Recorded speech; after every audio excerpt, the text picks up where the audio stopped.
Hello everyone. Today we discuss displacement and double displacement reaction. First we start with the displacement reaction. Displacement reaction आपको name से ही clear हो रहा है. Displacement reaction में क्या है, कुछ ना कुछ डिस्प्लेस होगा. डिस्प्लेस कैसे होगा, जब कोई रिएक्शन होगी तो उसमें एक जो रिएक्टेंट है वो हाईली रिएक्टिव होगा as compare to the other reactant. तो वो जो हाईली रिएक्टिव रिएक्टेंट है वहां पे प्रेजेंट है, वो लो रिएक्टिव एलिमेंट को रिप्लेस करके उसकी पोजीशन को ले लेगा और इस तरह से ये डिस्प्लेसमेंट होगी. तो चलिए देख लेते हैं क्या कहता है displacement reaction. The reaction in which highly reactive metal displace less reactive metal from its solution. किसी भी सॉल्यूशन में जब highly reactive metal less reactive metal को डिस्प्लेस कर देगा उस रिएक्शन को आप क्या नाम दोगे, डिस्प्लेसमेंट रिएक्शन. डिस्प्लेसमेंट रिएक्शन के एग्जांपल्स देख लेते हैं. जैसे कि zinc plus copper sulphate. Zinc is more reactive than copper, तो जिंक ने क्या किया है, कॉपर को डिस्प्लेस कर दिया और उसकी पोजीशन की जगह आ गया.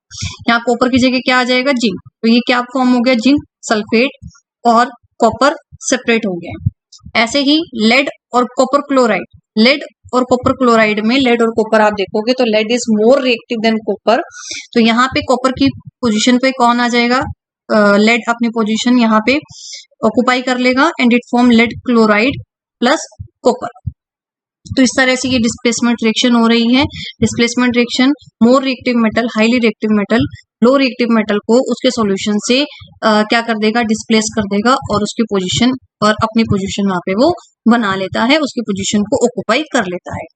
एक समझते हैं इसको एक्टिविटी के थ्रू. एक्टिविटी 1.9 डिस्प्लेसमेंट रिएक्शन की एक्टिविटी है. इस एक्टिविटी में क्या किया गया है बच्चे, 3 आयरन की नेल्स ली गई हैं, उनको सैंड पेपर से रब कर लिया. सैंड पेपर से इसलिए रब किया कि उसके ऊपर मॉइस्चर की वजह से कुछ कोटिंग वगैरह हो तो वो हट जाए. Take 2 test tube and mark A and B. 2 test tube ली हैं, एक को नाम दिया है ए और दूसरे टेस्ट ट्यूब को बी हमने मार्क कर दिया.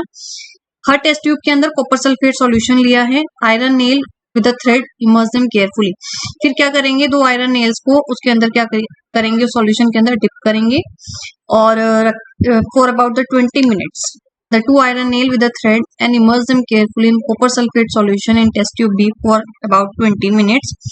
Keep 1 iron nail aside for comparison. एक आयरन नेल को ऐसे ही रख लेंगे और दूसरे आयरन नेल को 20 मिनट्स के लिए कॉपर सल्फेट सॉल्यूशन के अंदर डिप करेंगे, इमर्स करेंगे, फिर इन दोनों का कंपेयर करेंगे. आफ्टर 20 मिनट्स आप दूसरे वाली आयरन नेल को निकालोगे कॉपर सल्फेट सॉल्यूशन से. अब यहाँ पे इंटेंसिटी चेक करेंगे. Compare the intensity of blue colour of copper sulphate solution in the test tube. वहां पे उसकी इंटेंसिटी को चेक करेंगे कॉपर सल्फेट के कलर को. तो चलिए देखते हैं क्या हुआ है. ये आपने टेस्ट ट्यूब ली है, ये कॉपर सल्फेट सॉल्यूशन है ब्लू कलर का, इसके अंदर 2 आयरन नेल्स इस तरह से आपने ली है. तो क्या किया बेटा, जब एक आयरन नेल, या ये तो आपकी ऐसे ही जो आपने कॉपर सल्फेट में डिप नहीं की, ये आयरन नेल है, जब आपने उसको कॉपर सल्फेट सॉल्यूशन से बाहर निकाला उसका कलर ये होगा. यहाँ पे क्या किया है, ये टेस्ट ट्यूब है ए जिसके अंदर कॉपर सल्फेट सॉल्यूशन है which is blue in colour. ये आफ्टर रिएक्शन है, reaction mixture test tube B. तो आप यहाँ पे क्या देख रहे हो, आयरन की नेल जब आपने कॉपर सल्फेट सॉल्यूशन में डिप की तो ये आयरन मोर रिएक्टिव है कॉपर से, ये इसकी पोजीशन को ऑक्युपाई कर लेगा. यहाँ पे क्या आ जाएगा, कॉपर की जगह आयरन आ जाएगा, ये अपनी पोजीशन यहाँ पे फॉर्म कर लेगा. तो क्या बन गया, आयरन सल्फेट FeSO4 और साथ में क्या डिस्प्लेस हो गया, ये कॉपर यहाँ पे अलग से निकल गया. तो ये पोजीशन यहाँ पे क्या होगी, इसने अपनी पोजीशन गेन कर ली. तो अब हम देखते हैं कि हमने क्या इसके अंदर ऑब्जर्व किया. ये तो हुई इसकी यहाँ पे reaction.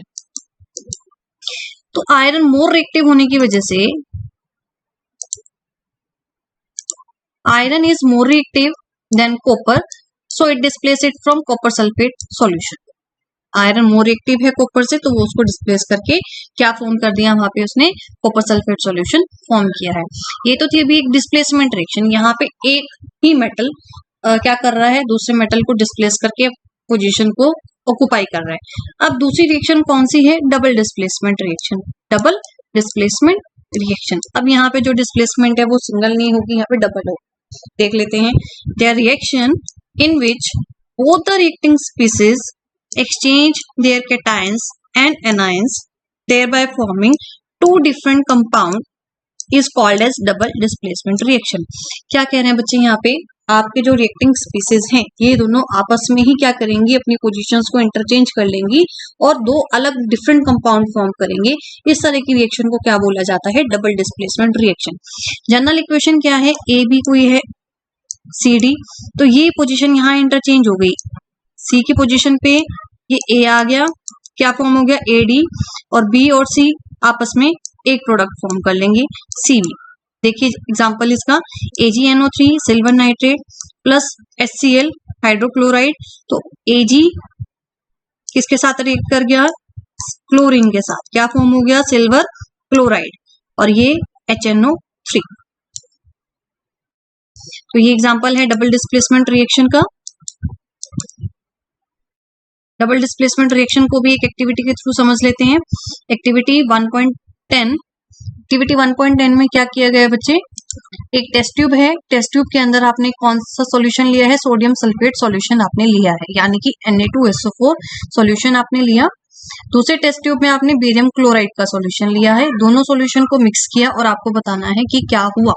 What do you observe, तो क्या ऑब्जर्व किया बच्चे आपने, you will observe that a white substance which is insoluble in water is formed। एक insoluble substance white कलर का फॉर्म होगा, और वो जो insoluble substance है उसको क्या बोलते हैं, precipitate।